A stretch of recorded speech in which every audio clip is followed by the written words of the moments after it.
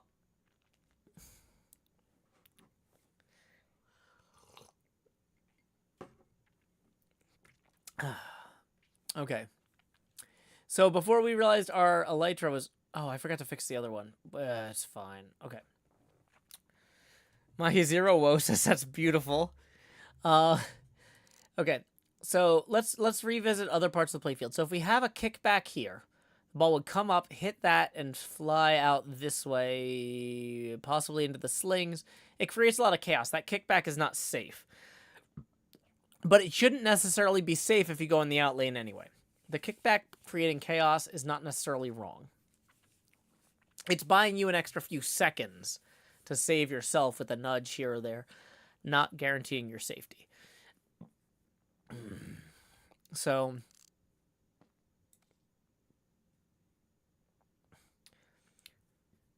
Queen Dark Lady, it definitely said you were typing before you post the message, but not after.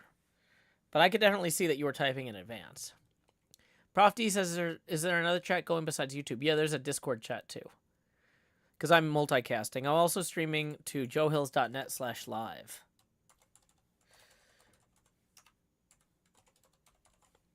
And there's not like a special chat on there. There's a separate Discord for Patreon patrons. Now it says Moonroses and Brandon Necropolis are typing. Howdy, Moonroses.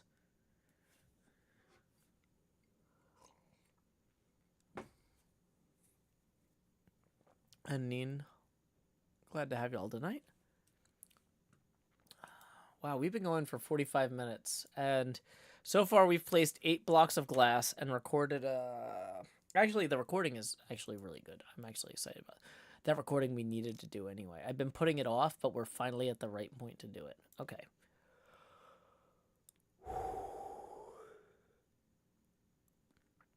So like I said, we kind of finalized most of the playfield last night. We're just kind of looking at it with fresh eyes. So we solved the mystery of this target. Having that activate the kickback. We sanity checked that. That makes sense. So let's look at it. UV rollovers. They are going to bounce this way and straight down. Both of those seem fine. Visible light. Ball goes up here. Hits the diverter there into the pops. Bounces around a little bit. You also have a straight shot from the flipper up to this pop, although it's going to come back down and maybe drain. So we have 2 ways to get to the pops. That feels safe. We've got this UV trap ball. That feels pretty good to me. I'm happy about how that turned out. So, that's good. X-ray targets. We spent a lot of time getting these lights aligned properly with these drop targets, getting the saucer here aligned, so it's not going to interfere with that saucer. That feels right. Your typical human says, Joe, are you streaming at all tomorrow? I just showed my little cousin this one. He can't stop watching. My stream schedule is always accessible at joehills.net/soon. Let me type that in here because we don't have that. My next stream that's scheduled is at 8:30 tomorrow night, U.S. Central Time. But yeah, you can see the full calendar there. Okay. So, we've got the kinetic sling disc. We spent a lot of time last night figuring out exactly where to place that. I'm looking at it now. Oh, that's funny. I can actually see the map. It's rendering in at that distance. Doesn't feel wrong. Oh, we had talked about possibly going to pick up those other maps to update them real quick. Let's grab those and do that as part of our... Right now, we're basically doing a final pass on the rough sketch before we move on to building it out. This is a quality assurance pass, basically. And it's not going to be perfect. We're not guaranteed to figure out everything that goes wrong, but we are, trying to figure out like what might be incorrect. Okay, so now we're getting the flippers in here. We're getting some of the lights on these maps. This is actually coming together pretty well on the whole.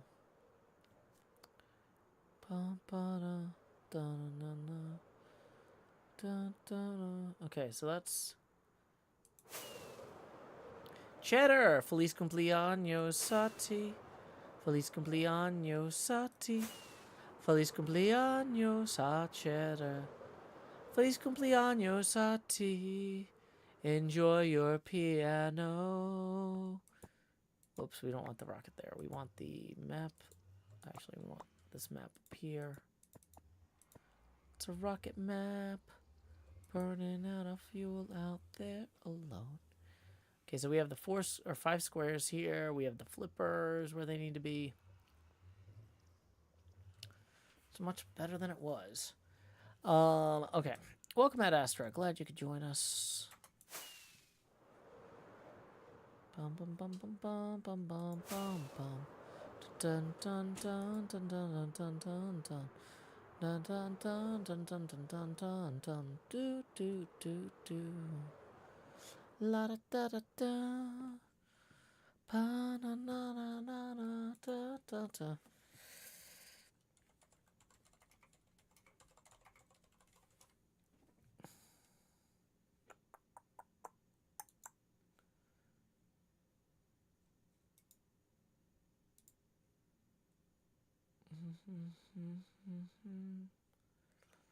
Ba na na na na na na na na.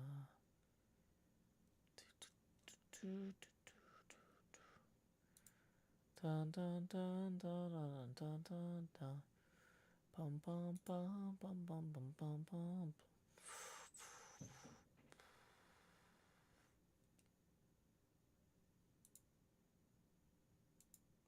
Okay. Mahi says, "You want to update the big map with the museums, or would they not show?" Until we fill in, so like when we actually fill in the kinetic sling disc with like the picture of Pluto, and we get the actual pop bumpers built and stuff like that.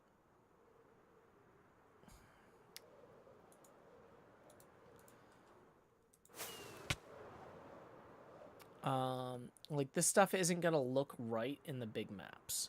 The big maps are a different resolution, I think. Actually, you might be right. The world map that we've got at spawn, I have a clone of in my house of horrors.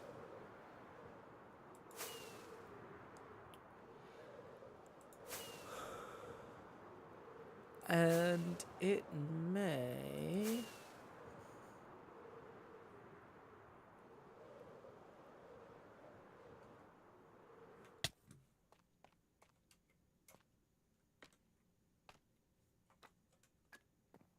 Let's come up here. You know what? Actually, the one we had in our hand did update that one. Yeah, the big map here actually is now updated with, we got the museums, we got Cleo's base, we got the... Oh, actually, we might want to go fly over docks area to get the new dragon in.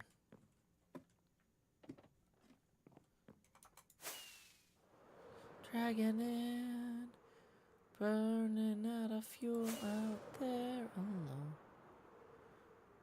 Think it's gonna be a long, long time till da da da da da da da da da.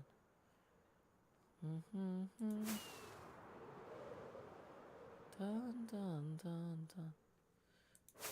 Not sure if we actually got the updated castle in either. This might be a little bit out of date, so let's fly over that real quick. It's been a while since we've been out here. A lot more trees, I'll tell you that.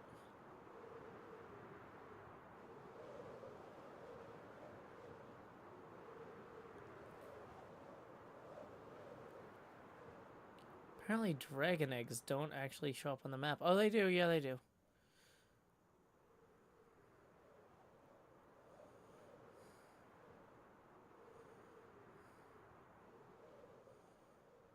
Good night. Before you lay your head to rest, ask yourself, did I grind enough to make the great goat leader proud? The answer is always, you could have done more.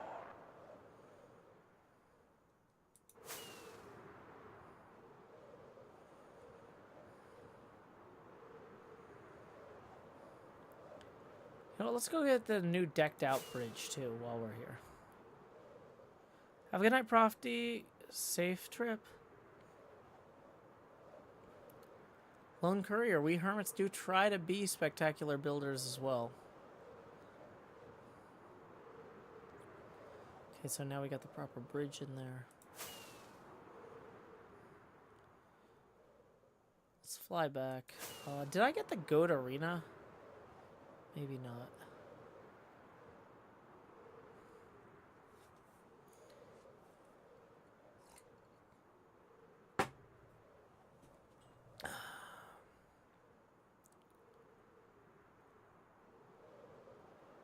I don't think a lot of this is actually in here now that I'm looking at it. No, maybe it is. It just looks differently than I'd expect on the map, you know?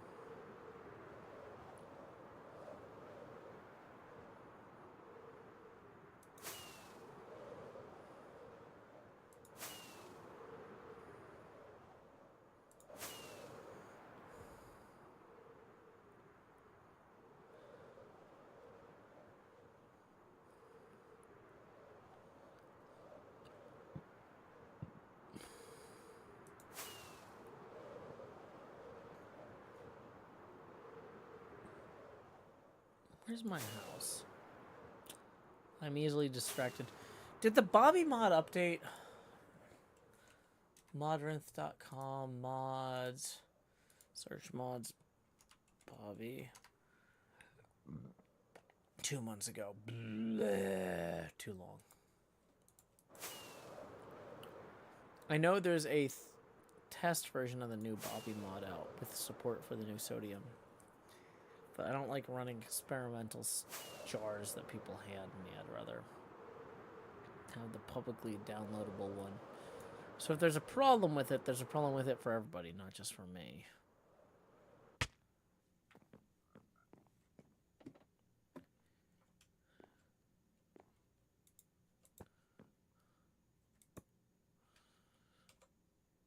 What's up with the watercolor difference? Oh, that's probably because there's no glow ink on it. Okay, but we do have the arena in now, and we do have the dragon, so that's good. The pinball machine doesn't really show much, does it? That's fine, I guess.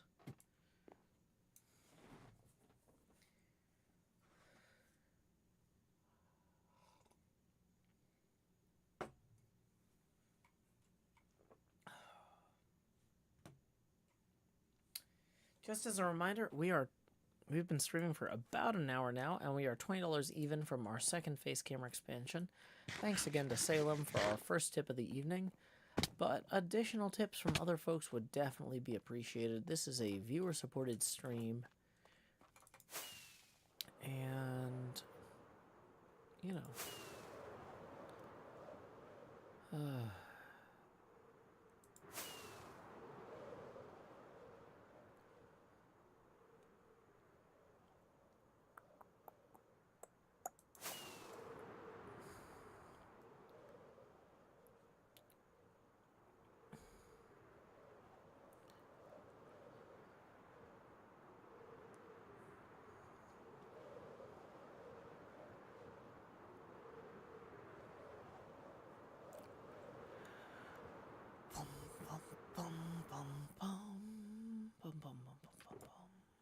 rockets, rockets. Let's be able to soar above rockets. Always flying in the sky. We love our wings. They let us sing. So we updated the maps, and ooh boy, I really should have had that totem in my offhand. Didn't think that through. So let's resume our kind of sanity check of this whole project before we start like layering in the plywood and figuring out where the art goes.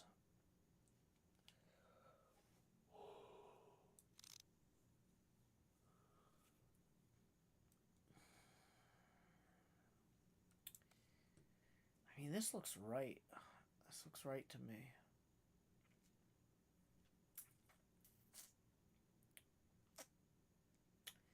You'd have a hard time backhanding that in the... You could hit the... You could hit that.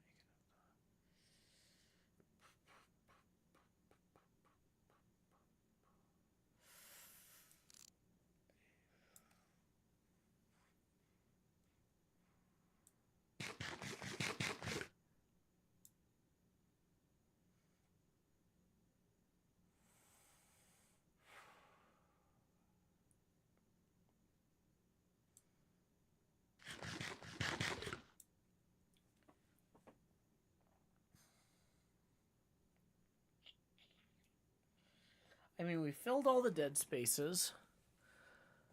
We figure out where most of the most important lights need to go. We can add additional like diamond lights here for the Pluto multi-ball and the broad spectrum multi-ball. We add a ball save light and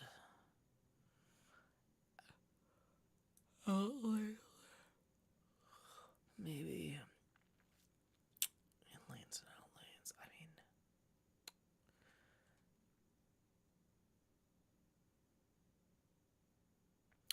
I'm not used to looking at this and going, it looks fine. I have spent months thinking about this and going, oh, it's not right yet. Oh, it's not right yet. And so at the end of last night, I was like, this looks right, but that can't possibly be correct. But now I'm coming back to it a day later with fresh eyes. I think we're there. I think we're ready to move to the next phase. Does anybody in the chat see anything blatantly wrong that where they're like, Joe, you're missing something really obvious here. You've been looking at this too long, but like, because maybe I just can't see it, but like, I mean, I've been looking at this and seeing flaws nonstop for months. And I think we're actually ready to move to the next phase. I'm going to give, there's a little bit of a delay in chat. I'm just going to be quiet for a second, sip my drink, and look at this while y'all have time to catch up with what I'm saying.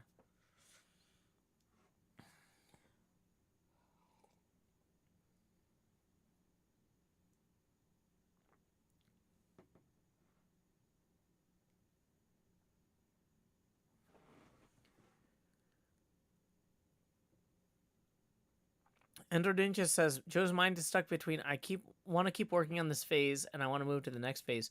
No, that's the thing is I don't want to keep working on this phase, but like I don't trust myself because I've been stuck on this for so long. I'm like, am I actually ready? But like, no, I think we nailed it. I think we had 2 or 3 lights here and there. Like for example, let's go put the other like a few other lights in, right?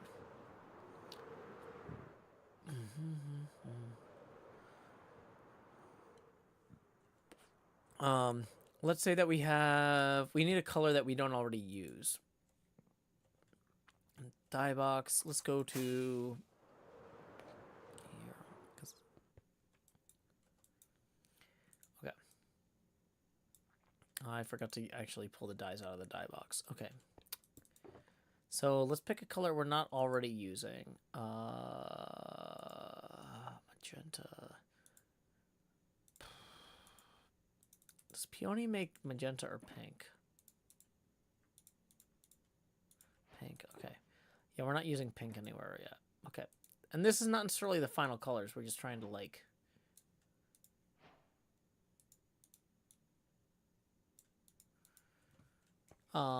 So for example, one thing we don't have yet is we don't have lights above these. So I feel like we need 1, 2, 3, 4. It's a 2 gap.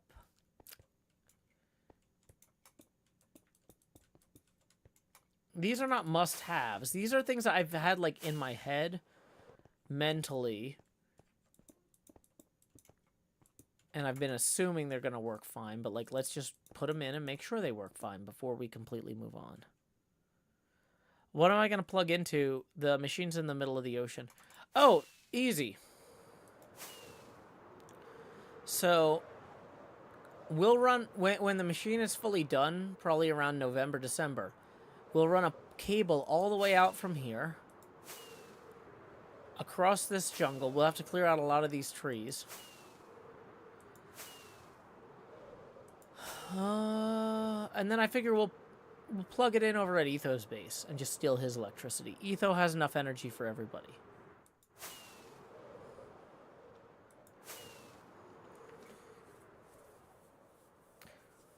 Mailman Dave says, even if there's some flaws, perfect is the enemy of good, and this is convincingly a pinball layout. Mahi says it's a great idea for a draft. It seems cohesive and the playfield seems plausible.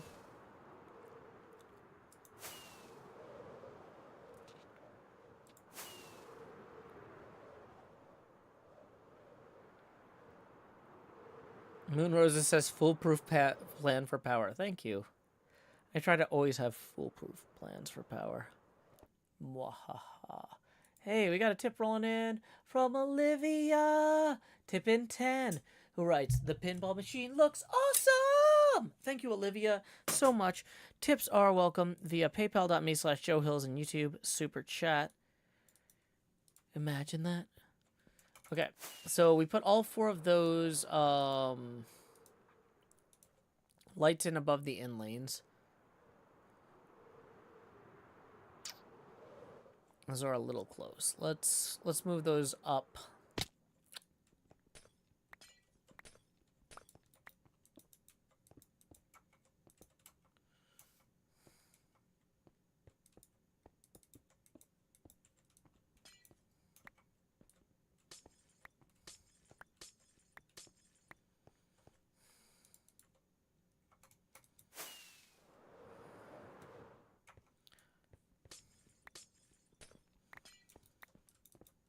We can steal... Actually, stealing electricity from Cub's museum is also funny, but it's the wrong direction. So I don't want to do that. It's not a bad suggestion.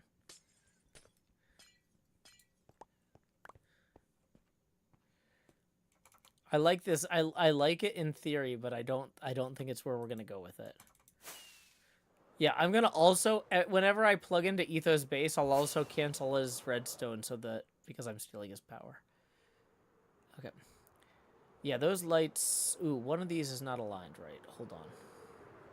Is it this one? No, hold on. It's... Yeah, that one. For some reason, that was not done properly.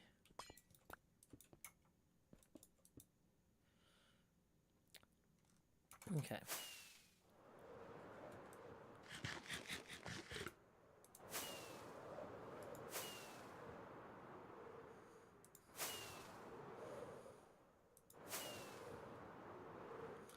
Dang it, stupid narrow line of blocks.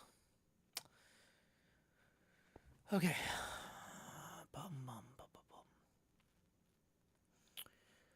So we have those lights. We need to add the ball save, extra ball light,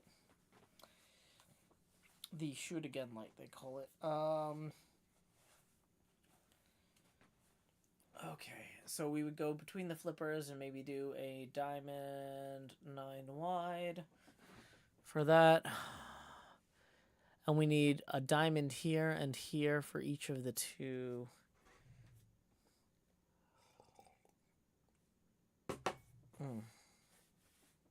Multi-balls. I'm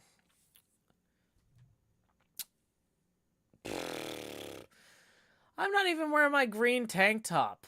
Y'all don't make the camera too big. I forgot. I put on a tank top earlier because it was hot out. and then I started streaming because I'm like, I'm in a tank top, so it's clearly the right clothes. I'm in the wrong tank top tonight. I don't have the energy to go change, though. We're an hour into the stream. It's a 2-hour stream. You're just going to have to accept part of my chest might be visible. Deal with it. If I sit down to stream and I feel sleeves, I know I'm wrong, but if I put on a tank top 2 hours before the stream, because I'm like, oh my gosh, it was so hot, I just can't wear these clothes right now.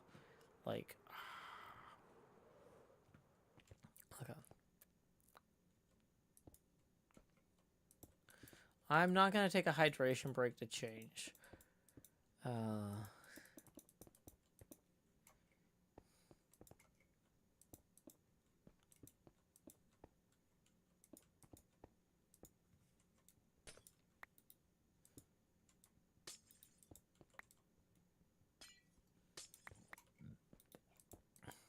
Okay, so if we have a rollover light here for extra ball diamond, or whatever.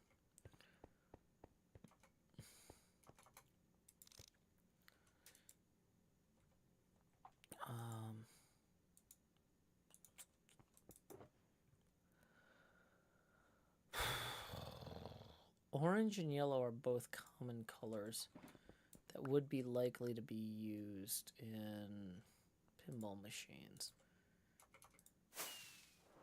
Ow.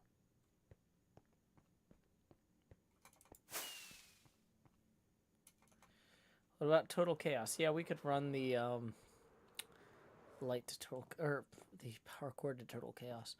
I'm like thinking about playfield lights. I'm thinking about extension cords. I've got like way too much on my mind. I'm just trying to keep building. Keep building, keep building, keep building. Okay. So we need a yellow light here that would indicate that that triggers the kickback. So 1, 2, 3, 4, 5. So it would go basically here.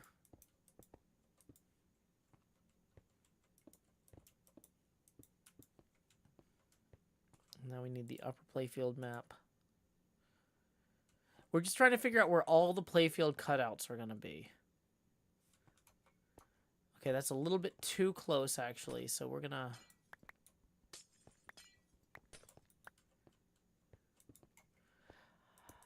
Timothy O'Connor, good to see you. Writes, grow, Joe, grow. Thank you so much for the 20. We were 10 away from our next Face Gamer expansion, but now we're 10 past. So here we go. It's time to expand, Joe. Do, do, do, do. Thank you so much, Timothy O'Connor. I hope you and your wife are doing well. It's always good to see. Like, here's the thing. Is like there were a lot of folks that were here all the time when nobody could go anywhere or do anything in the worst parts of the pandemic. And I am so glad. It sounds funny, but I'm so glad when I don't see a lot of the same names for a while. Because I'm like, okay, good. You know, they're moving on with their lives. They have other stuff to do. They're getting out and they're doing fun stuff. Like, I want people, like, just because during the pandemic my business was able to grow doesn't mean I want the world to stay that way forever.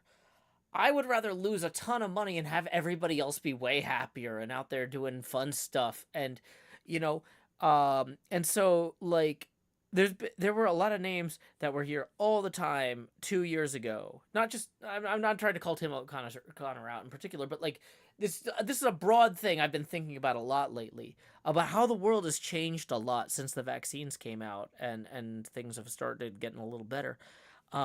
And I'm happy to see the world get better. And like, but you know, when I see a name that I don't see every day anymore, that I used to see every day, that's nice. You know, it's like, hey, maybe the stuff I'm making wasn't only valuable in that time. Even though it might not be an everyday thing anymore, you know, it's still valuable today. So thank you so much, Timothy O'Connor, for popping in and supporting the arts and my show in particular. We are now 10 away from our next Face Camera expansion milestone. Tips are welcome via paypal.me/JoeHills and YouTube Super Chat. Okay, So we added this light here. We added these lights there. We added that light. Oh, wait, hold on. Is that just because of the angle we're at?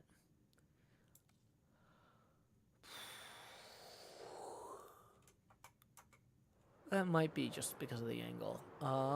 Let's fly back down here and look at the map, the overhead map. Is that where we would want it to be? Dang it, I'm trying to zoom in on it, but if you zoom in on something that's manipulatable. Yep, that's where we want it to be. It just casts an interesting shadow. Okay. Okay. We are doing so well, y'all. Like I said, I'm so happy with how this is turning out. Okay. We need 2 more diamond lights in here. And then we need to make room for playfield art kind of throughout the rest of this. We've got the Chandra itself represented physically on the playfield with the drop targets and whatnot. We're going to have... Oh, gosh. Sorry. We need something for the gamma thing here. Going to have image of Hubble there. JWST we can have maybe here. I keep coming back to it's traditional in Pinball to have the lights above the rollover targets whenever possible. But I kind of want to have an image of the JWST. And I don't know if I want to paint that on the playfield here or have it right here. I think actually maybe putting the JWST image on this playfield protector area or plastic protector area here and leaving those lights intact is the right thing. Timothy O'Connor tips another 25 and writes, sadly, moving time zones plus way too much work makes it hard to sign on. Pinball machine looks great. Safety label on the back is always a chef's kiss detail. Looking forward to seeing the build out. I am so excited about moving forward with this project.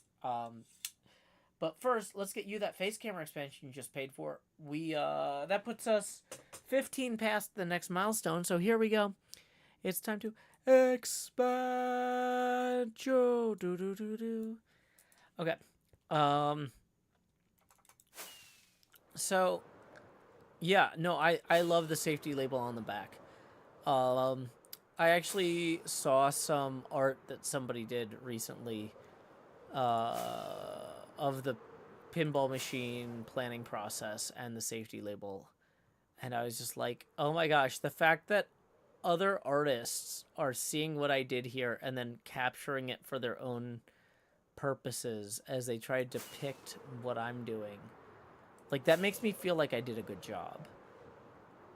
Like, I don't know. Like, there's a lot of stuff going on with art right now. Like, y'all, if you're not on Tumblr and if you're not, like, looking at the fan art that people make, that's okay. You know, like, you can be part of this community and not, like, absorb 100% of the media produced by this community. My audience is incredibly artistic and creative, and it makes me so happy to see it. But you don't get to see it every day. In fact, I don't even get to see it every day. Some days, though, I have a little bit of extra time where it's like I'm waiting for a meeting to start or I'm waiting for something to happen, and everybody's running behind. So I'll open up Tumblr, I'll open up something like Twitter or, you know, what are the Blue Sky, Mastodon, whatever. And I'll start, like, checking the hashtag with my name on it, and I'll look at the fan art, and it's just, like, so amazingly detailed, and it's, like, lovingly rendered, like, people appreciating the specifics of what I do. Because I put a lot of work into the specifics of what I do, and then other people take those specifics and then use them in their own art. And so there's one piece that's, like, kind of obscure. I'm not going to link it now, because I don't know where to put it. But there's one piece that had that warning label in it, and I was just like, that makes me happy. You know, it makes me happy. That, like, it makes me feel like I'm doing something inspiring and good and helpful, and like that has a value. And you know, like, it's not like, oh, it's good people are making art of me because I'm important. It's that other people are important and they should be encouraged to make art. And if what I'm doing is inspiring enough that it's encouraging them to make art, then maybe what I'm doing is valuable. And like, I always want to believe that as an artist. I have really high self-esteem. Like, dangerously high self-esteem. So this is not me trying to be self-deprecating here. But the thing about having dangerously high self-esteem is you have to acknowledge that you have dangerously high self-esteem and that you need to, like, you know, temper that some. And so, like, it's nice to see somebody doing something really cool with something, like, so specific as the warning label and be able to say, like, yeah, you know what? I'm right to feel good about myself. That's nice. That's nice. Salem writes, it's so nice to see all the love and earnest dedication to making art as part of a community. Exactly, Salem. Thomas says, is the machine going to be an electric course, or did I dream that? Great question, Thomas.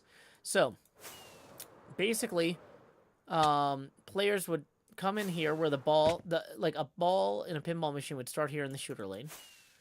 They'll come up here, and they'll curve this way for the electric course. They will deflect off this, down through the pops, down here, to the flipper, back up here, and around, and down the drain. And below the drain, there will be a trough that will lead them into this part down here. And I haven't built the stuff down here yet, so it's not going to be very dramatic looking. But then there's these conduit holes that lead up. There's 3 conduit holes that vent heat from the lower cabinet into the back box, where it can vent out the top here. And so you would come in through one of these, fly around with the lights and all the wiring behind the translate here, and then back through. And then ultimately out of the rejected coin slot. So it's not done. It's not done at all, but in terms of works in progress, I'm pretty happy with this work in progress, you know?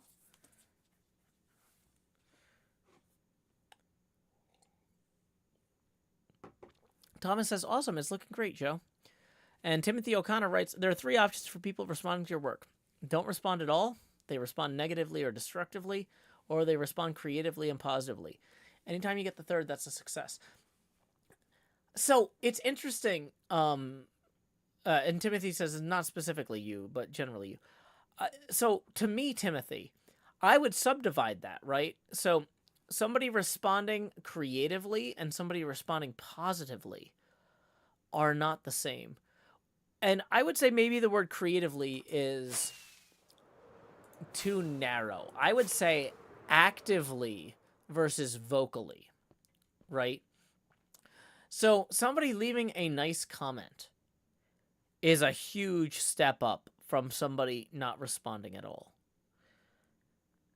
But somebody going out and responding actively is a step beyond that. I don't consider that on the same level as responding positively or vocally. Like, if somebody sees my work and then creates their own work, even if they don't show it to me, even if they don't tag me, like, or it's not even creates their own work. Like, let's say somebody sees me working on something and I talk about, hey, getting involved in my local pinball community has helped me be more social and more engaged with all sorts of creative and professional people in my own community. And somebody says, hey, I got a pinball league in my community. Why don't I go there? And then they go there. And then they never say anything to me about it. But their life is better as a result. That, to me, is better than them saying something nice about my video or about my stream. And, like, there are some people who go out and do something like that, and then they also say something nice back. They're like, Joe, I didn't think this was going to be that great, but I tried it anyway because I thought, why don't I try to disprove Joe Hills? And my life is better. Whoa, thanks, man. Like, I'd like to think that for every positive comment I get like that, there's maybe one or two others where somebody tried that thing and got so distracted that they never contacted me again. Maybe they never engaged with my work again. If somebody stops having time to watch my videos because my videos inspired them to engage more with their local community, I think that's like a great success as an artist. It's terrible from a business standpoint. This is a big problem for revenue. But in terms of like my personal goals as an artist, if somebody sees one thing I make one day, maybe they've watched 500 of my videos, and then one day they see one of them and they're like, that makes me want to go do art with my local community. And then they start doing that, and then they never have time to watch another HermitCraft video again. That's the best case scenario. They're out in the world making things that inspire other people. Right? Like, that's the big goal. And like, I've had this problem expressing this sometimes, like, within, like, my Patreon community, because people will be like, I want to do something bigger than what I can do here. I love this community, and I want to do this really cool artistic thing or creative thing, and I want it to be part of this community. And I'm like, that's kind of out of scope for what we're doing. I think you're better served doing that out in the broader world. Not because I don't want you to be here, but because it's too cool for like what I can do in like my narrow confines. Like, and I've failed at expressing this again and again. People constantly think I'm like kicking them out for trying to like, oh, you want to be the artist and now I'm the artist and now you don't want me. But I'm like, no. Like, the whole world is out there. The whole world. And if I helped inspire you in some way, then I'm so happy for that. But like, what I can provide is not necessarily a viable gallery to curate the talent and skill and wonder of all the people here. The world is for that, not my spaces, you know?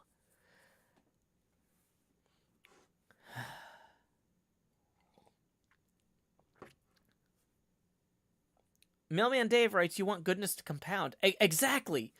I want to do things that encourage people to do things that are so big and so cool that they're not about me anymore. You know? Like, they can't be about me anymore. Because they're about the artist themselves.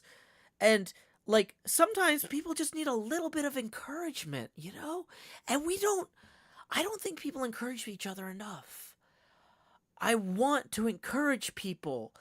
And like, but when people are constantly being discouraged by everyone else in their life, sometimes me telling them, you can do something bigger than this space is for, feels like just a new flavor of discouragement. And that's a bitter thing for them. And I understand that, but like, we have to move past it. We have to move past everybody else in our life telling us we're not good enough. If we participate in something that encourages us to become ourselves in a new and broader way, we need to express that in new and broader ways. You know? And, yeah, it's not an easy thing. It's a complex thing. Encouraging people in a way that's helpful to them rather than in the way that we think they should want to hear.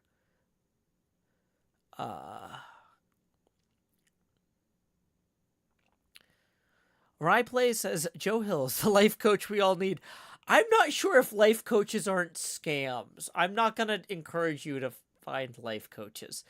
I'm going to encourage you to be there for your friends when they need encouragement and try to cultivate a community where you have people around you who encourage you. The idea of paying someone to life coach you feels like a failure of society to me. But I see what you're saying, and I appreciate it. Mahi0O says, my favorite part about the safety label is the story behind it. Etho moved in, and Joe was so excited to have Etho as a neighbor, he changed his plans and finished the back of the base first because Etho would see it. Timothy O'Connor in the YouTube chat writes, you always put the best interest of your viewers ahead of your own self-interest. I've always appreciated that and your dedication to making a positive influence on the world. You know, that's the thing, is like, I was talking on a stream yesterday. I don't believe in karma in the traditional sense. I don't think that if you put good out into the world, you should expect to personally benefit. I think if you put good out into the world, you should hope the world is better as a result for people in ways that you might never get to personally experience or see. You should put good out into the world because you want the world to be better. Because the people you love live in the world. You live in the world. Why would we want the world to suck? Right? You know? And that's, I think, something important about supporting the arts. When I say, thank you for supporting the arts in my show in particular, and then I also tell people, sometimes people are like, I feel bad I can't afford to support you or tip you. I'm like, look, everybody's at different points in their lives. 5 years from now, you might have money to support the arts. You might not watch my show anymore. Support whatever artist you like then. Because I want my kid to grow up in a world where artists are supported. I want my kid to experience this art, and I want other people's kids. I've got nieces and nephews. I've got family. I've got friends who have kids. I've got just like random strangers even. Like, why should the world be worse, right? Like, it's already bad enough. Like, let's try to, do what we can, Asteri actually references a, we're trying not to reference Struck Work in the chat, but there's a film where there is a quote that I actually had in mind. The only reason I did not reference this film in particular while making this argument to the chat was because of the Struck Work thing, where someone asks, why do you want to save the galaxy? And another character says, because I'm one of the idiots who lives in it. I am arguably one of the idiots who lives on the planet Earth right now. I have a birth certificate and no death certificate, and I don't want it to suck here on the planet. And sometimes when people help me directly, that helps me directly. And I'm happy and I'm appreciative. But when people help strangers, that is super important too, in ways that are beyond my comprehension. When people give me $100 in tips, I go, oh good, I'm not screwed on rent this month. I can comprehend exactly how I'm not screwed on rent this month in a very real, visceral way. But when people do good for strangers, there's a mystery and a wonder there. If you give $100 to a charity that I don't know about and you don't tell me, but it happens, the world is better in a way that I don't expect. And I get to be surprised by that later. My child will get to be surprised by that later. Your children and your friends' children and your family. And it's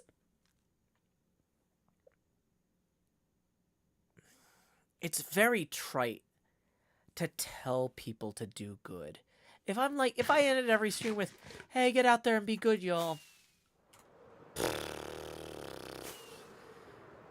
That's just nonsense. What does that mean, right? Get out there, go be good, yeah. Everybody go behave, help your friends, blah, blah, blah. Like, I don't feel like that's helpful in the way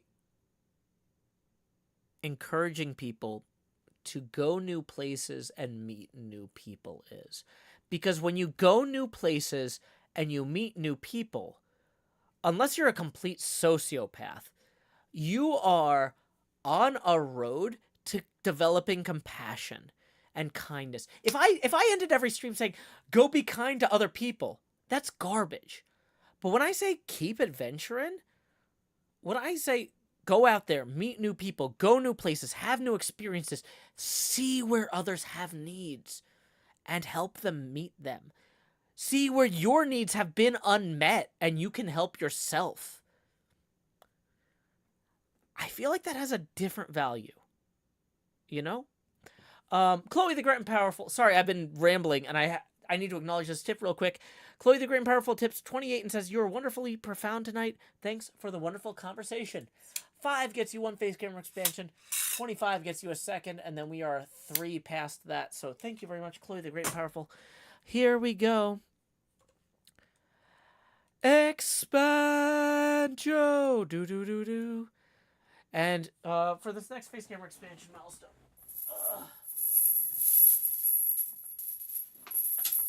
This might seem like it started off as a bit around the Christmas Carol, but there's a reason. There's a reason we do this. We talk about these chains I forged in life remind me that humanity was my business. And I'm not saying that because I'm Joe Hills and everything wrong with humanity is my problem. It's my fault. It's my failure. I need to feel guilt about that.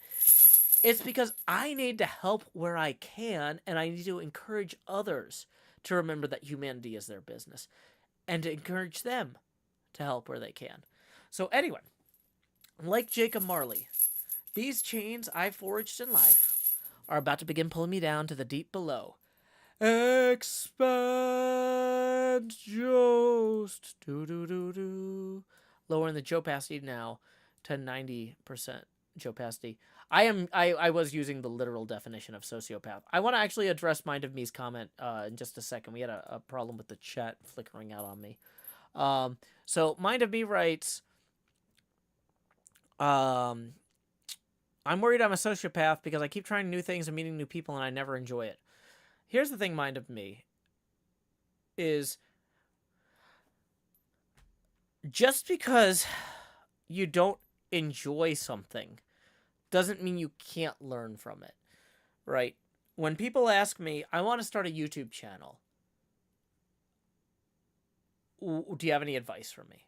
I always say, when you set goals for yourself, in terms of like what you want to create, you should have 2 goals. One is enjoy yourself, which, as you just said, you don't. The second is try to learn something. The expectation that each thing you attempt, you'll probably fail at one of those, but hopefully not both. If you're going out there and you're meeting new people and you're just like, this isn't for me, maybe you're still learning something, right? The fact that you're putting yourself out there repeatedly, you're trying different things in different ways, and you keep getting the same result of like, I didn't enjoy that. That's still more data. You're still learning something, right? And so what's right for you in the long term, I can't tell you. That's something you have to discover for yourself. But like, Mind of Me says, it's frustrating because I want to expand and grow and learn, but it seems like the same continual failure over and over. Like I'm not learning from the failure. I mean, to me, it sounds like you are learning. You're just not sure what to do with it, right?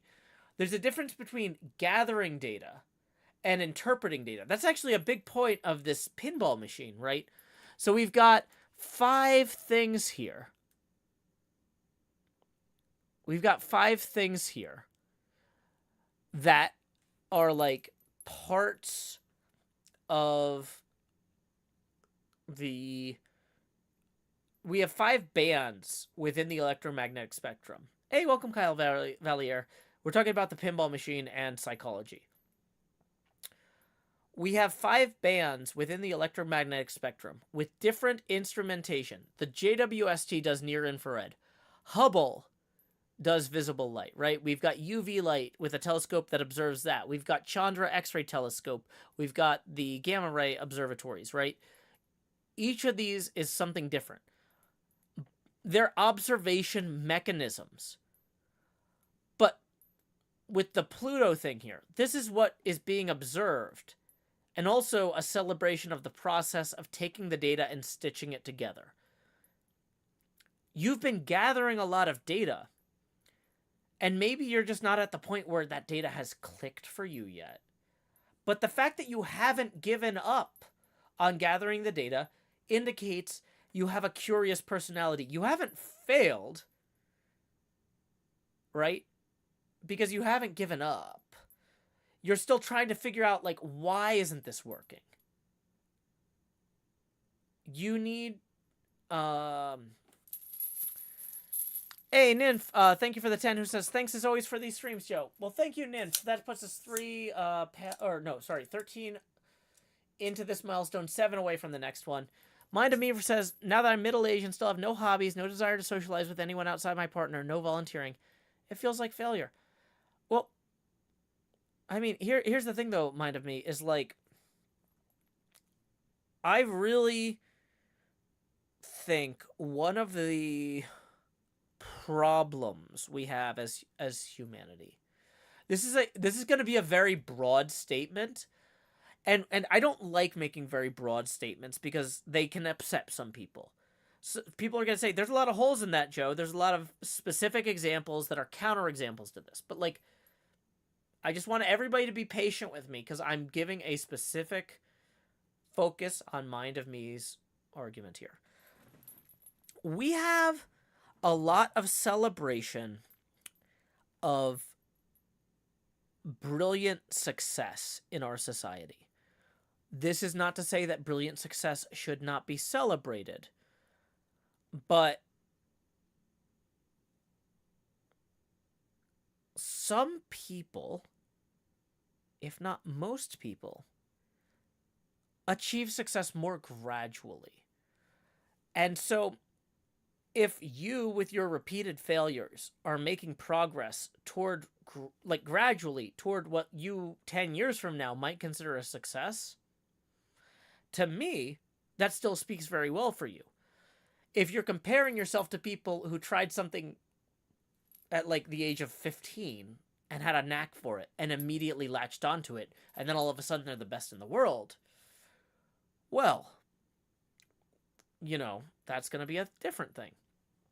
Mind of Me writes, my personal philosophy has always been your time in life should be spent on improvement, improving yourself, improving your neighborhood, improving something. And I don't do that. I mean, I don't think that's a bad philosophy, but I think everyone needs to find where they naturally fit at helping others. And it's going to be different for different people. Because if you try to force yourself into a role that other people tell you is the right role, or that you expect is the right role because of how you were brought up or what you read or whatever, that stokes resentment and eventually a complete disillusionment with helping others, right? You haven't found... You understand the value of helping other people, but you haven't found something that works right for you. And I don't think that's wrong. I'm struggling. I will say, this is something I think about a lot. And before people start telling me, Joe, don't feel bad about yourself, blah, blah, blah. I get a lot of people who, anytime I talk about self-reflection, people get very defensive, like, Joe, your work is helpful. It helps a lot of people. But I'm constantly asking myself, as an artist, am I doing the best work I can? Am I helping the most people I can? I'm not pretending I don't make good work. I like my work.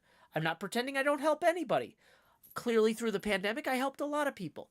But I think it's important for individuals to say, am I where I should be for where the world is right now. Because that's a moving target. I felt like at the beginning of the pandemic, I was where I should be to help people. I felt like my streams were helping people, my Discord was helping people, and I don't think I was wrong about that. As people have gotten vaccinated, they're starting to go out in the world again, things is changing. I'm starting to look at things and I'm going, I could be creating art in new ways, in different ways. I could be helping people in new ways, in different ways. I need to connect with where the world is today and where it's going to be tomorrow. And I need to reach out with all the talents and experiences I have and find where that is. And mind of me, don't feel bad for saying to yourself, I'm not there yet, because I'm looking at where things are today and I'm saying, I'm not there yet. I'm confident I can get there. I have an incredible community. I have an incredible staff. I have a very supportive fiance who I love very much. My life is full of people, my friends, my daughter, who encourage me and support me. And when I tell them, I think I could do better because things aren't the way they were 3 years ago, they say, you're probably right. Let us know what we can do. It's okay to be told you can do better. It's okay to believe you can do better. And sometimes you are going to do the best you possibly can do. And maybe that'll last a while, but it might not last forever. And then you'll be back to wanting to do better again. And that's okay. That's not a failure. That's, in my opinion, a mark of having a strong, well-meaning intent. You know? So, mind of me, I am really empathetic toward how you feel. Because I want to help people in the same way you want to help people. And I know I need to make changes and make an experiment in order to get where I need to be, but I don't know what the changes or the experiments should be yet. I've seen how I've helped people in the past, and that's really encouraging. But I also know the present is different from the past, and the future is going to even be further drifting. So, we're all in this together, you know? And that's okay. That's okay.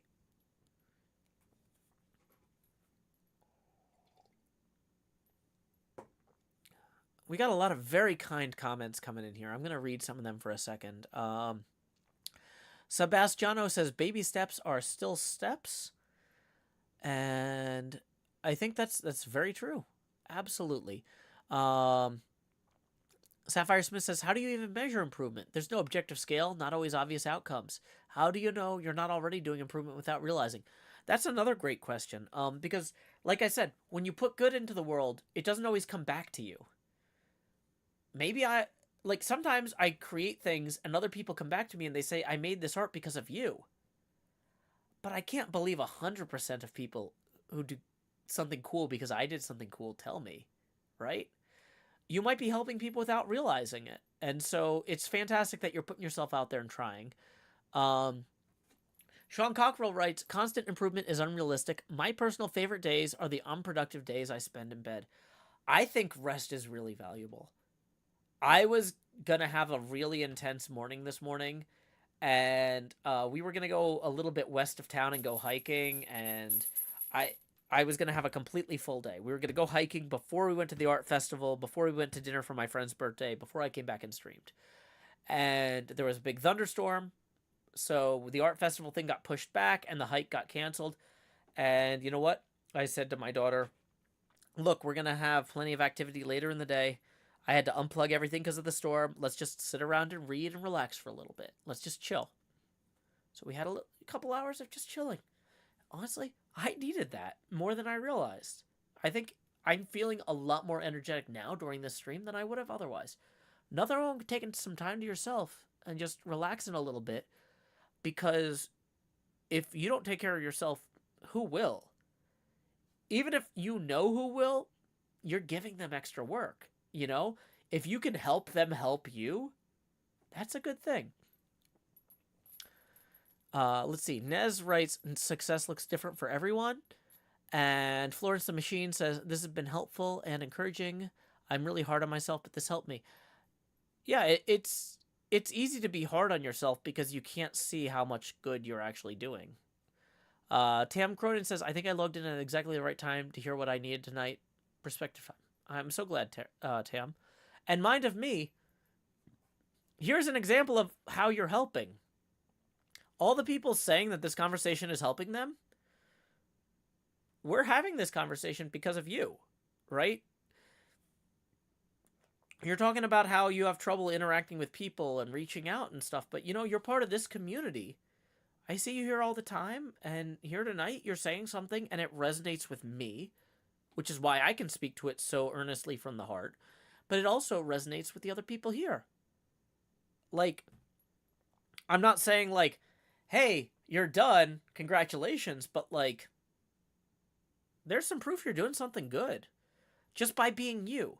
Just by being honest about who you are. Because if we lie to people about who we are, if we try to like copy Instagram, I hate the idea of these influencers who are always happy. I want to come in here and I want to be as exemplary as I can for people, but I don't feel like pretending to be happy is the way to do that. I want to show people that you can create good art even when you're stressed out, even when you're exhausted, even when you're overextended. But also maybe you shouldn't overextend yourself. I'm really trying hard to get good sleep and take care of myself better than I have. And it's not easy for me. But I don't think pretending everything's okay is the way to make other people happy, So thank you for being honest about yourself, Mind of Me, today, because this is really helpful for a lot of people, it seems.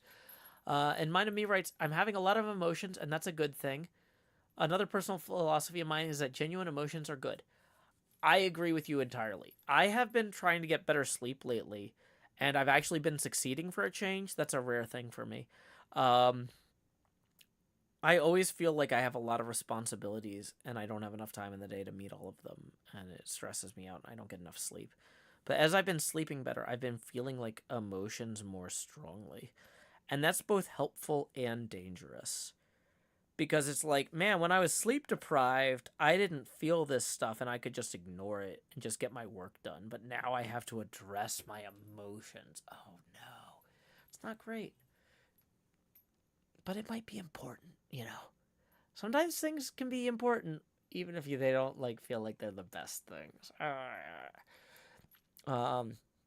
Let's read some more of the comments. We got so many great comments coming in. Queen Dark Lady writes, sometimes the best way you can improve the world is just making one person's day better.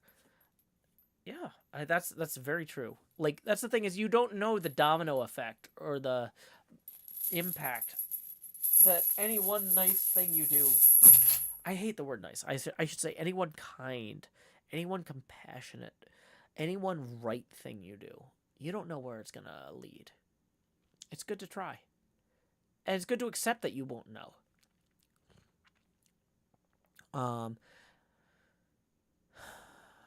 Nymph says, people rarely talk about their struggles, which can make me feel alone at times, so I love when these talks happen.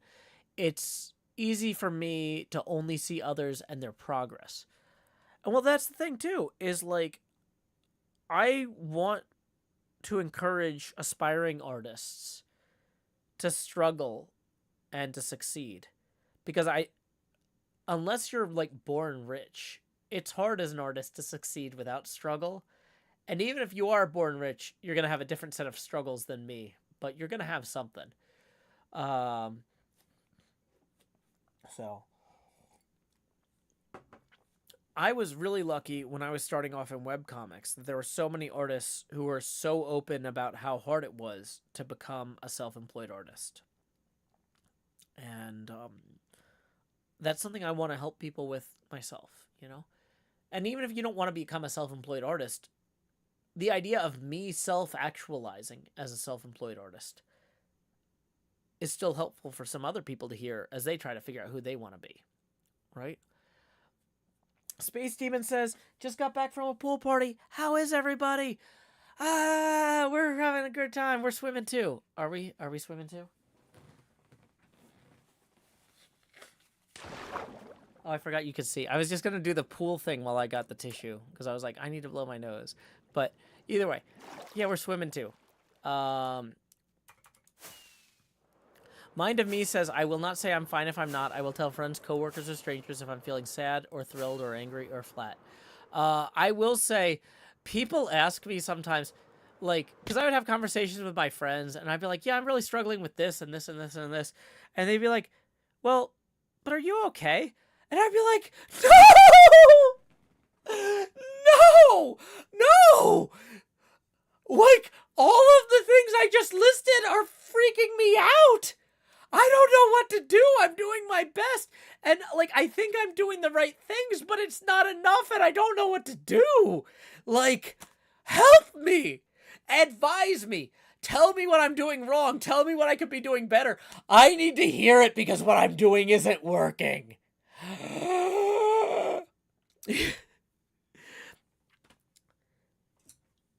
One of the biggest sources, though, of my insecurity, I will say, is financial insecurity. So I'm going to especially thank Sean Cockrell right now for rolling in and tipping 100 even.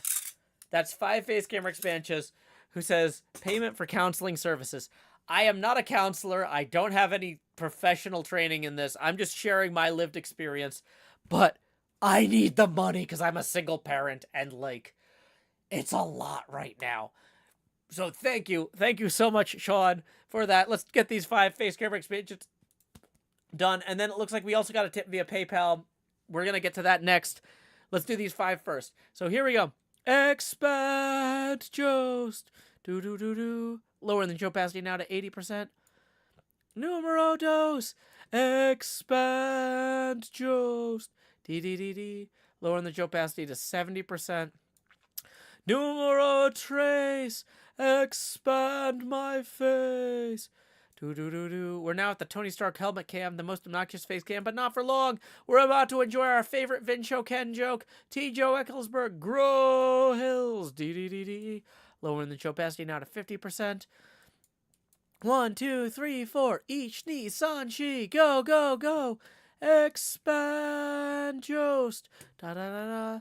Lowering the opacity now to 42%. Thank you again, Sean Cockrell. And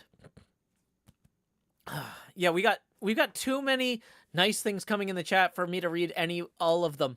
If I don't read what you said, please, it's not that I didn't read it. It's just that, like, we've got this is so nice seeing so much positivity in the chat, but it's more than I can get to everybody.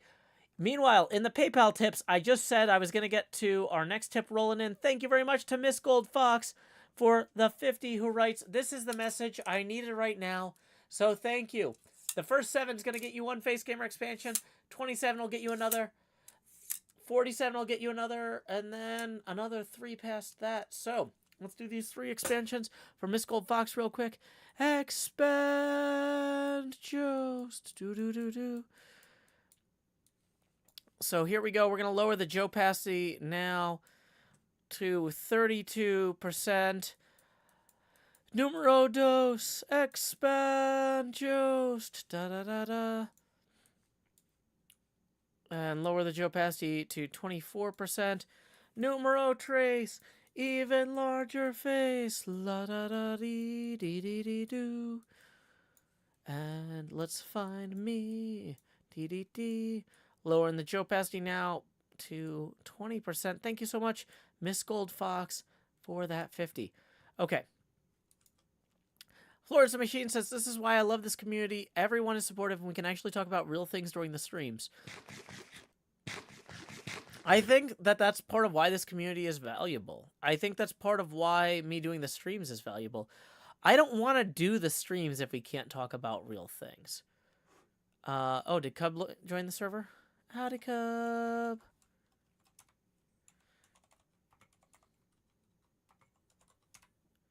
I think he's in the museum.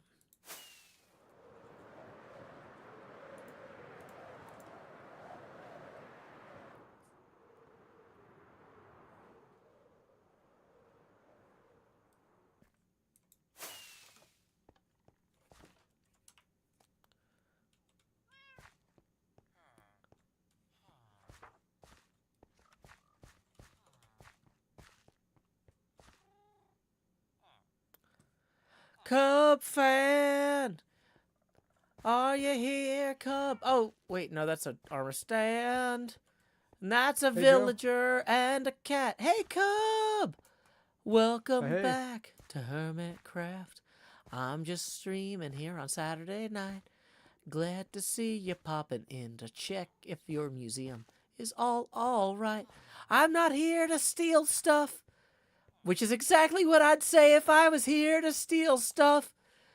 So don't trust that I'm not here to steal stuff. Anyway, Cub, glad to see ya. Yeah, good to see you, Joe. It's been How a are whole... things? How are things? Oh my gosh, it's been a whole day. I spent a lot of the day outside in the sun at this local art festival. And so this is one of those streams that's completely off the rails. I'm just talking about like whatever is in my brain at the time. And I thought I'd come make that your problem briefly before you start recording. So Yeah. Yeah. That's cool. You know, I also have spent. So, Joe, okay. today I spent a lot of time in the sun, Okay. but I spent only like I was perfectly positioned so that only half my body got sun. Uh-huh. Oh no. Oh no, or is half your body red?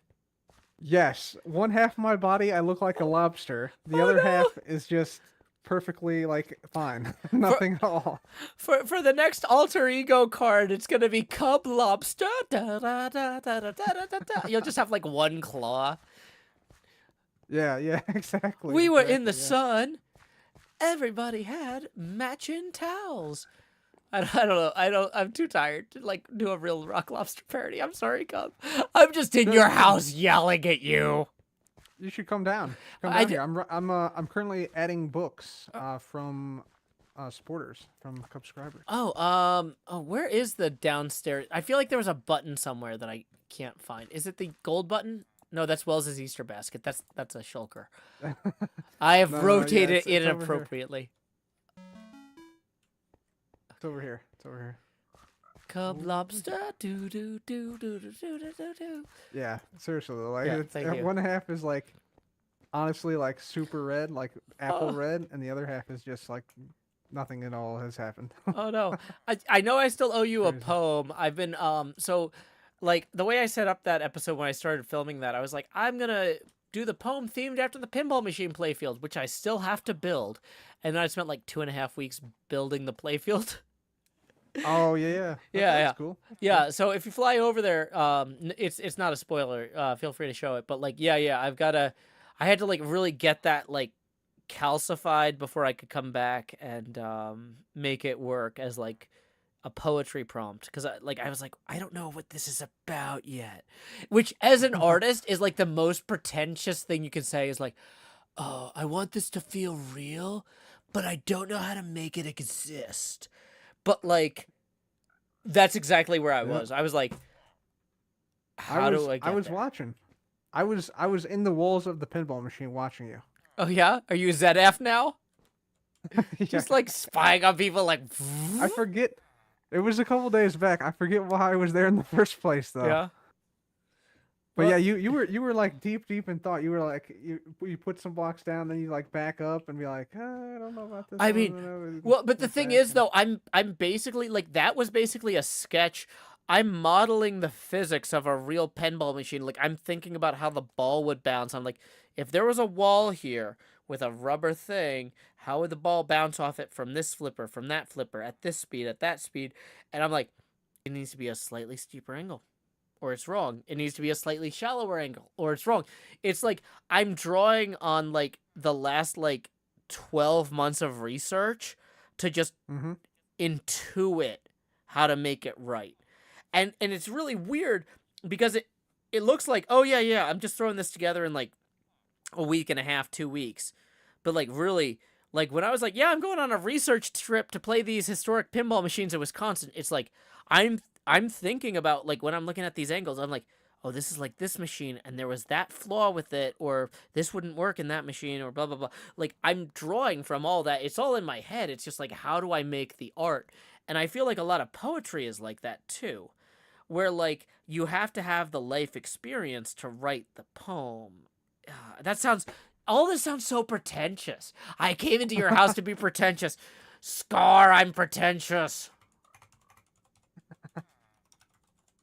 That's cool though. That's cool that you're thinking about all that though. Yeah. I think that'll ultimately end up in a really cool, like, realistic, or as realistic as can be possibly made in the game. Pinball machine. Yeah. Oh, absolutely. And I'm trying to design this in such a way, like, I don't have like a real workshop in my studio yet, but like one of my long-term goals for like when my kid goes to college is to live somewhere where that I can have like a garage with like woodworking stuff, and I could actually build this machine. And it'll be one of those things like 10 years from now, whoever's watching HermitCraft season 17 will be like, what happened in season 9? Joe built a pinball machine? Why is he doing this? What? Like, nobody's going to get it, but it'll be meaningful to me that like I designed this up front so it would actually work. Now, like, I mean, until you actually build a physical prototype, you don't know exactly the angles and stuff, but I'm trying to get it close enough that when we compare the prototype to what I build now, like, it'll almost be right. We're gonna have to learn by experimenting, but like, it should almost be right. Yeah. But anyway, thank you for dealing with me pretentiousness on Saturday night worries. when I'm sure you want to do books for No worries. your Patreon people, or was it Patreon or whatever? Sorry. Oh yeah, just subscribers. Yeah. Yeah, your subscribers. Are they called subscribers or cubscribers? Subscribers. Okay, they're not scrubbers or something. Nope. Cub-rubbers. No, I don't. That's not good. Don't use that. Okay. Okay, fuck up. I'm just gonna leave before I embarrass myself further. Where's the exit? Found it. All right, man. Oh See you wait, soon. I was gonna ask. Did you steal my trees, or are those somebody else's trees? No. Those are trees I made. Okay, thank you for not stealing my trees, because there's no moss on them. Yeah. So I'm like, are you mid theft? Did you just not get to the moss yet? I don't know. No. Okay. No, those trees you have over there are really shiny. I didn't steal these shiny ones. Okay, thanks for not stealing my shiny trees. Bye, Cub. Yeah, see ya.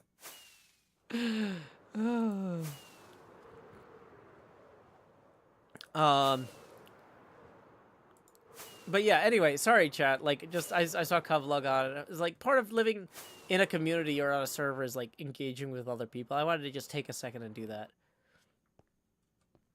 Oh boy.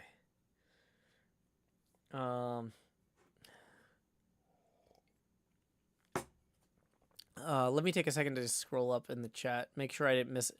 Like, there were so many amazing comments here that were very positive, very encouraging. Thank you all for sharing those, even if we don't revisit all of them or read them all out loud.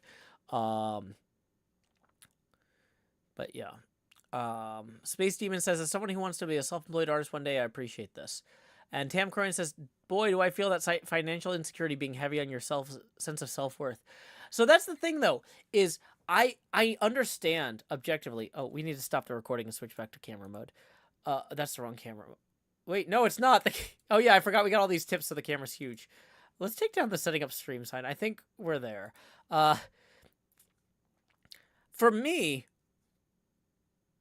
my family never had a lot of money. So the idea of how much money you have being related to your self-worth was like completely untethered. Those things were not hinged together in some way. So you could argue I'm completely unhinged in this manner. I don't see my self-worth as related to my financial security. I feel like my self-worth is incredible, but I also feel like our economic system is broken in such a way that artists have to scrabble to survive, and as a result, I feel incredibly financially insecure constantly. That financial insecurity never makes me feel like I'm a bad person or a bad artist. But I also don't want my kid to have to change schools in the middle of the year because I ran out of money and had to move in with my parents in another part of the state. You know what I mean? And like,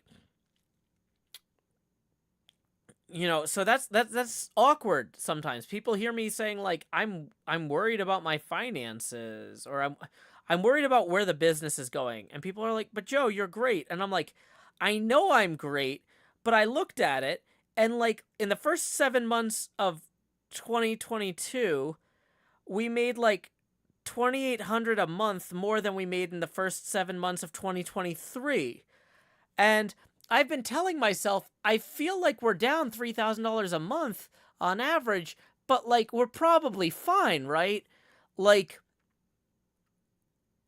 that's a different kind of delusion.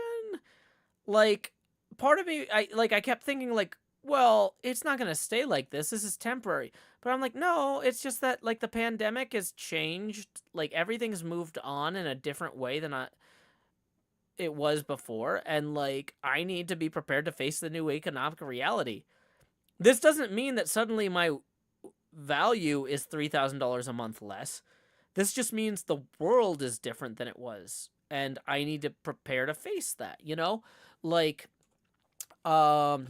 and so I've been working very hard behind the scenes with my project manager and with other people to make sure that we have good plans. And like, I'm not ready to talk about all those plans right now. We're going to talk about those at the Discord Patreon community meeting on the 19th. But like, you can't let your worth as an artist be linked to your finances. But you also can't let your family starve. And so sometimes that's a challenge for some people. I have a lot of skills, though, that aren't necessarily related to my artwork.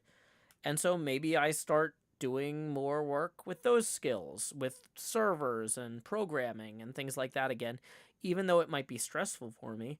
Because I would rather finance my artwork with building software for other people than finance my artwork by making my YouTube videos worse by doing ads for VPN services in the middle, right? Like, I feel like I want my art to stand on its own, and I have a certain amount of pride about my art. That pride isn't going to stop me from doing unrelated work for other people so I can feed my family, so my kid doesn't have to change schools, you know? Like, if you want to make it as an artist, you have to appreciate that the world does what it does, and that you will have to adapt. Art should be a reaction to the world. It should be an expression of yourself. And if you're trying to build a business around your art, businesses especially need to react to the world, or what they call market conditions, which can get in the way of making good art if you let it. But there's a lot of ways to put good into the world. And I think Jonathan Larson's musical Rent is underappreciated in one particular focus. I see a lot of reasons why people say Rent is great for folks who are not heterosexual to see their expressions in the different characters. I see a lot of people saying this is a great way to talk about the health crisis of the AIDS epidemic. I don't see a lot of people celebrating Jonathan Larson's musical Rent as an examination of different ways for artists to make a living. And I think that is a third leg of that tripod. The reason this musical is so enduring is it does three things very well. I am not attempting to diminish the first two things that I mentioned previously have led to it being acclaimed. I'm saying there's a third thing that also deserves acclaim and has been underappreciated. A lot of the musical Rent is about each character being a different type of artist and trying to find a way to fund their art. And the solution that they kind of settle on is the same solution Larson himself settled on in real life. The creator of Rent had worked writing music for other people before.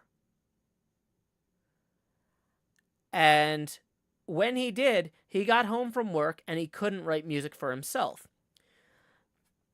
And so when the characters in the play talk about their dream job is to open a restaurant in Santa Fe, and serve people food and drinks and engage with them in conversation and let them live their lives around them, and then go home and make art at night. That's basically what Larson himself did.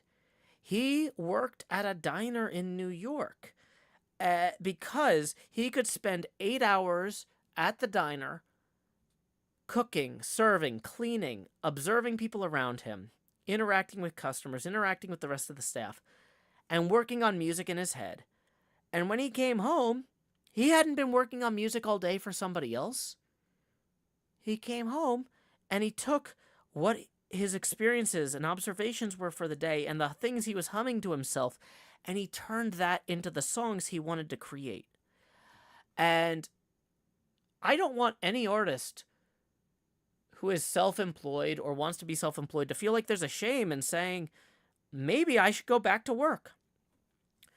Because the biggest thing I worry about since I've become self-employed, during the pandemic, everybody was isolated, working from home anyway. Now that other people are going out in the world and interacting with each other again, I'm missing out on that to some degree. I think I would benefit from having a job where I'm not doing anything creative. I'm interacting with other people in a real space, and I'm making their lives better. I'm making the world better. But in my moments of downtime, I can daydream about the art I want to create later. Right? I think that has a real value. And I don't want anyone to ever feel ashamed, like, yeah, I'm an illustrator, but I also work at a coffee shop. Or I'm an illustrator, but I also work in a factory, or whatever. I'm a musician, and I'm a welder.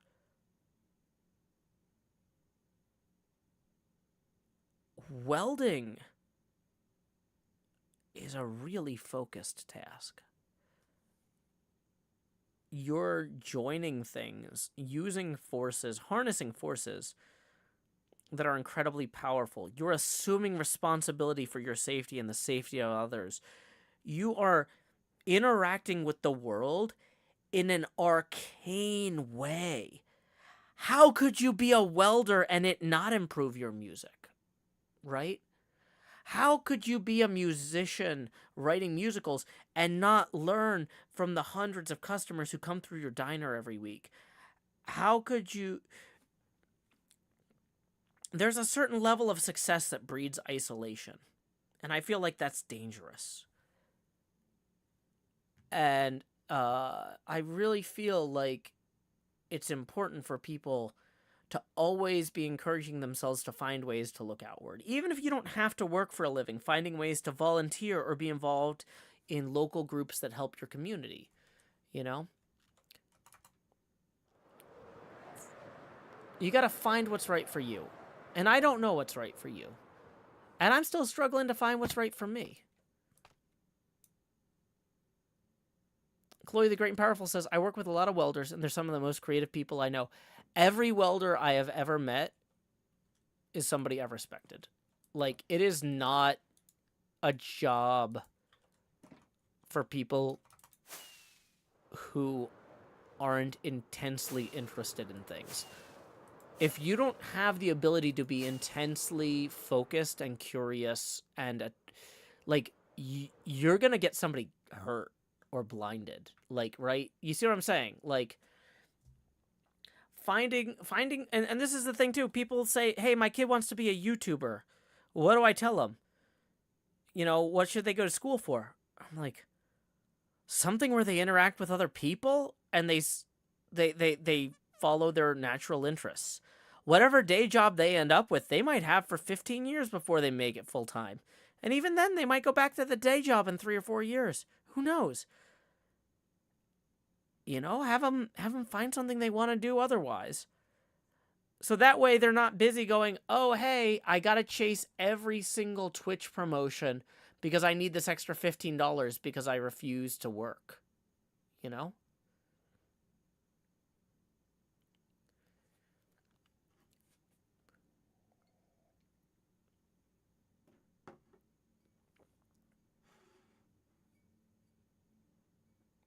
So anyway, I'm all over the place tonight. Thank you everybody for putting up. Thank you for indulging me. I was gonna say we got to try and get to 10:30 because I've been out in the sun all day and I'm gonna probably fall asleep well before then if I'm not careful. Somehow we've gone 15 minutes past. Let's go ahead and do last call for tips. If you got something out of the stream tonight, please consider tipping. If you can't, everybody's at a different point in their lives. When you suddenly find yourself with your student loans paid off or making more money than you used to, support whatever artists you love at the time, even if it's not me. The folks who are tipping now, they worked hard, just like you're working hard, to get to a point where they could afford to support this show, so you can enjoy it guilt-free. And I hope you create that opportunity for others later on. Night Engineer 42. Do we ever actually, oh, Scar said hi. Hey, Cub. Hey, Joe. Should we go bother Scar before we go? It takes a few minutes sometimes for the PayPal tips to go in, and I feel like we should go bother Scar. How's the wings? They're okay. Monty, thank you for tipping 20. Let's go ahead and here we go. It's time to expand.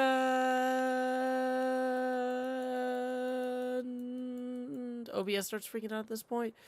Joe, do. And we're gonna lower the Joe opacity. Once we find, where's my face? I can't even find my face. My eye is here. Okay. I'm gonna lower the Joe opacity now to 16%. So thank you very much, Monty.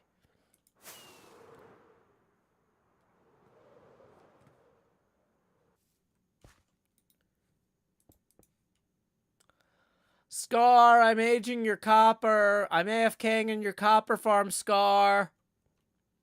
I don't know if he can hear us.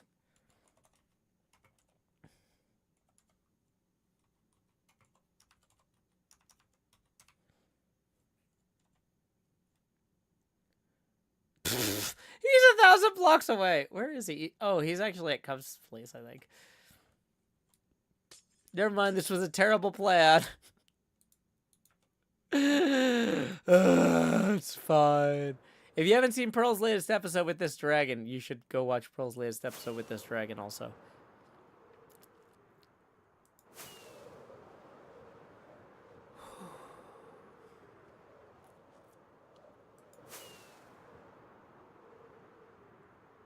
Your great goat leader is grinding tirelessly for the Scava.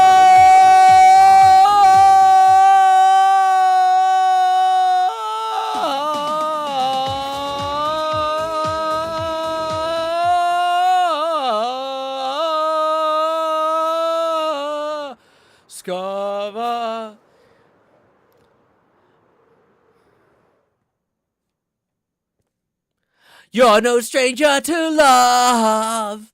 You know the rules, and so do I. I don't know the lyrics you're dreaming of, but I'm in Scarland just like any other guy. Scar, I see you flying toward your castle. I just want to understand. Oh wait, that's Cub.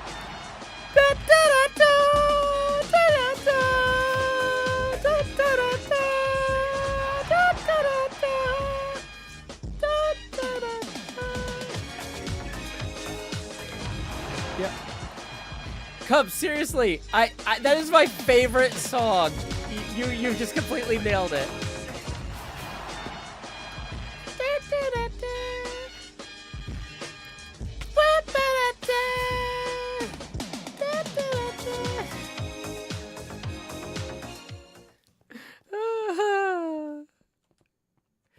Cub, we gotta get you down to Nashville. Seriously, there is a pinball machine that yells his name is John Cena and plays that song every like 45 seconds, and it's like my favorite. Every time you play that, it reminds me of my favorite bar.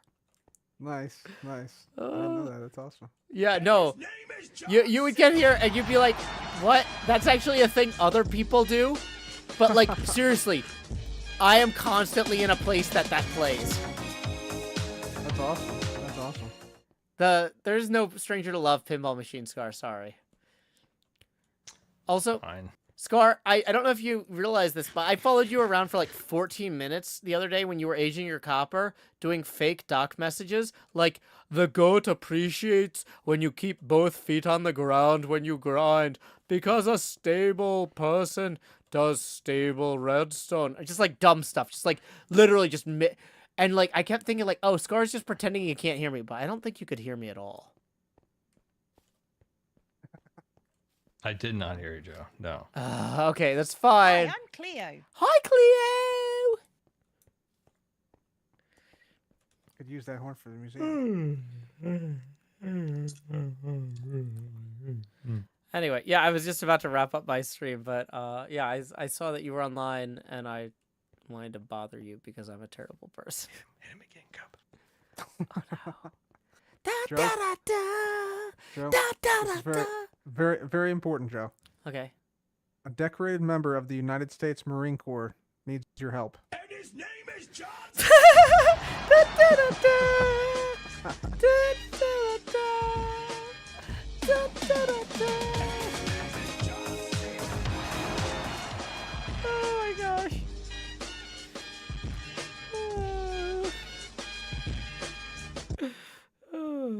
Those work really well together, actually. Yeah, I was Yeah, they actually do. I was surprised. You guys are nailing it tonight. We should have a chorus of horns. We need like another horn to follow up these ones. That's true. Thank you, That's Sapphire, true. Oh, for I the still 10. gotta get that. Okay, so there's two great expanding it clips I one want to more make out time. of horns. One of them is Grian saying, "Why is this a stream on the internet?" And the other one is Impulse telling Skiz that it's okay to curse because he'll bleep it out in the end. He's like, "Just say it, man. You gotta say it. Just say it if you're gonna say it. I'll bleep it out."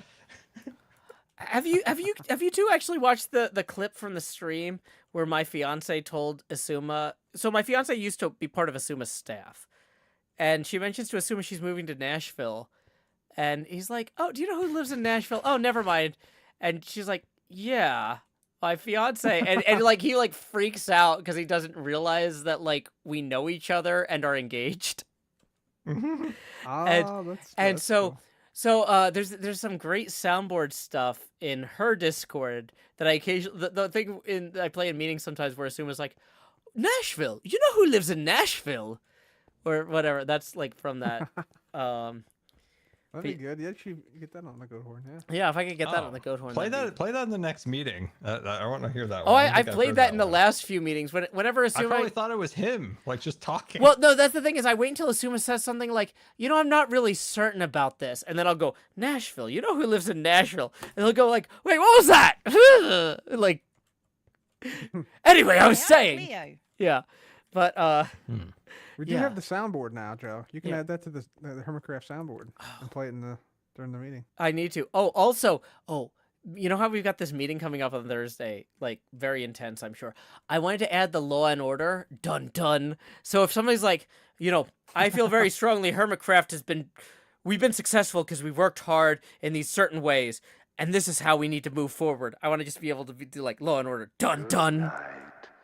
Before you lay your head to rest, ask yourself, did I grind enough to make the great goat leader proud? Scar, I literally was just making these sorts of things up around you for like a long time yesterday. I'm so sorry you couldn't hear me. But yeah, when I was texting you on the or Minecraft texting you like, Scar, are you muted? Can you hear me? I had been doing that for a while. I can't wait for this. This is gonna be a wild meeting this weekend where we decide if we're gonna end the season this month or next month. Crazy times. All right, guys. Yeah. See you later. Goodbye. Have a great time.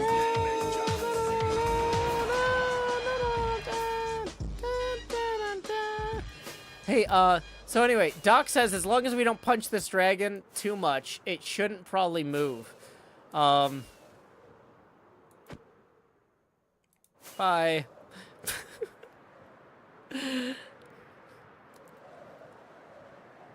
Actually, that's where that's where we're gonna end the stream.